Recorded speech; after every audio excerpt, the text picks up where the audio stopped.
इस वीडियो में हम जानेंगे कि प्रधान अध्यापकों द्वारा टीचर्स द्वारा प्रेरणा पोर्टल पर जो उपलब्ध है डीबीटी मॉड्यूल उसमें डाटा फीडिंग करना है। उस डाटा फीडिंग से पूर्व कौन कौन सी सावधानियां कौन कौन सी प्रिकॉशन उन्हें यूज़ करनी है वो हम समझते हैं। सबसे पहले हम समझ लेते हैं कि डायरेक्ट बेनिफिट ट्रांसफ़र या डीबीटी प्रोग्राम क्या है। डायरेक्ट बेनिफिट ट्रांसफ़र या डीबीटी मैकेनिज्म 1 जनवरी 2013 को भारत सरकार द्वारा सब्सिडी स्थानांतरण के मैकेनिज्म को बदलने के लिए शुरू किया गया था।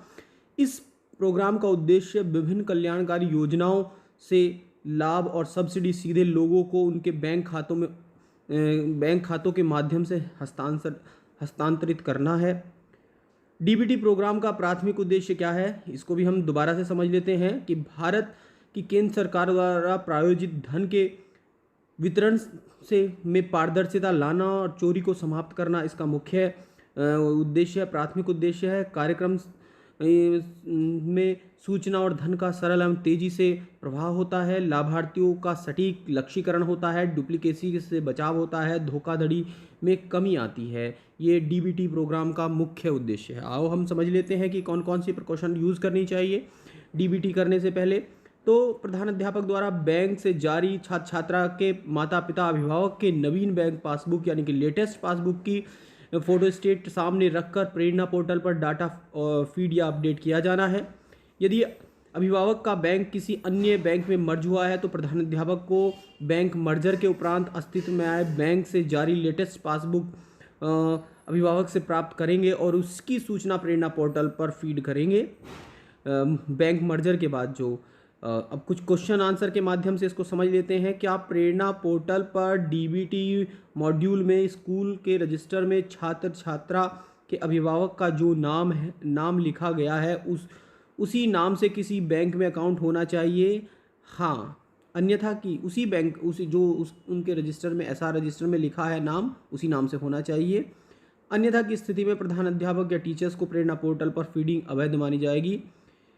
नंबर 2 समझ लेते हैं। यदि प्रेरणा पोर्टल पर फीड किया गया गार्जियन का नाम एसआर रजिस्टर में गार्जियन के नाम और बैंक पासबुक में नाम तीनों समान नहीं है यानी कि एक जैसे नहीं है, उनकी स्पेलिंग इंग्लिश में ध्यान रखना है हमें, स्पेलिंग एक जैसी नहीं है, तो अभिभावक के खाते का अकाउंट वेरिफिकेशन हो जाएगा? नहीं होगा। प्रधान अध्यापक को पोर्टल पर पुनः गार्जियन के नेम को अपडेट करना होगा। नंबर 3 समझ लेते हैं। प्रेरणा पोर्टल पर अभिभावक के बैंक का नाम शॉर्ट फॉर्म या अंदाज़ा लगाकर भरा जा सकता है? नहीं, अंदाज़ा लगा के बिल्कुल नहीं भरना है। उसको बैंक द्वारा जारी नवीन पासबुक के छाया प्रति यानी फोटो स्टेट में अंकित नाम को ही प्रेरणा पोर्टल पर फीड करना है और इंग्लिश में ध्यान रखना है।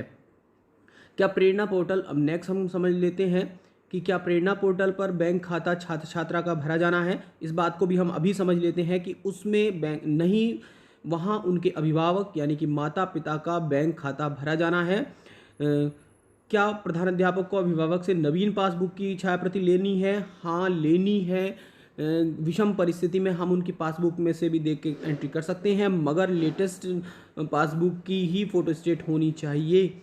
नेक्स्ट को हम समझ लेते हैं इसके बाद कि प्रेरणा पोर्टल पर अभिभावक का बैंक डिटेल जो है, बैंक का नाम, आईएफएससी कोड, बैंक शाखा एवं अकाउंट नंबर भरने से पूर्व प्रधान अध्यापक को क्या जानकारी होनी चाहिए, इसको एक बार रिकैप दोबारा से कर लेते हैं।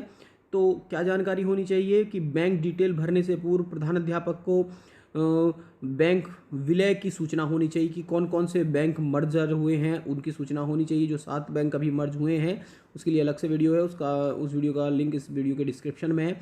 बैंक मर्ज हुआ है उसके बाद कौन सा बैंक अस्तित्व में है, उसका नाम, उसका आईएफएससी कोड, उसका यदि खाता बदला है तो उस खाते संख्या क्या है, वो सारी चीज़ें उन्हें पता होनी चाहिए।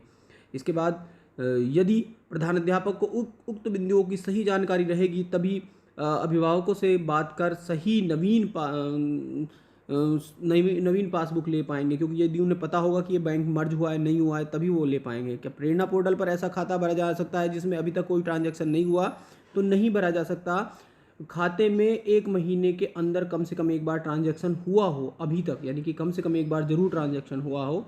नेक्स्ट, क्या छात्र छात्राओं के अभिभावक का बैंक खाता राष्ट्रीयकृत या नेशनलाइज्ड बैंक में होना अनिवार्य है? नहीं, जिस भी बैंक में है वो है सीबीएस ब्रांच होनी चाहिए, ज़रूरी नहीं है कि नेशनलाइज्ड बैंक में ही हो। तो ये कुछ प्रिकॉशन है। यदि वीडियो पसंद आता है तो इसको लाइक करें, शेयर करें, सब्सक्राइब करें यदि मेरा चैनल अभी तक सब्सक्राइब नहीं किया है। Thank you for watching this video.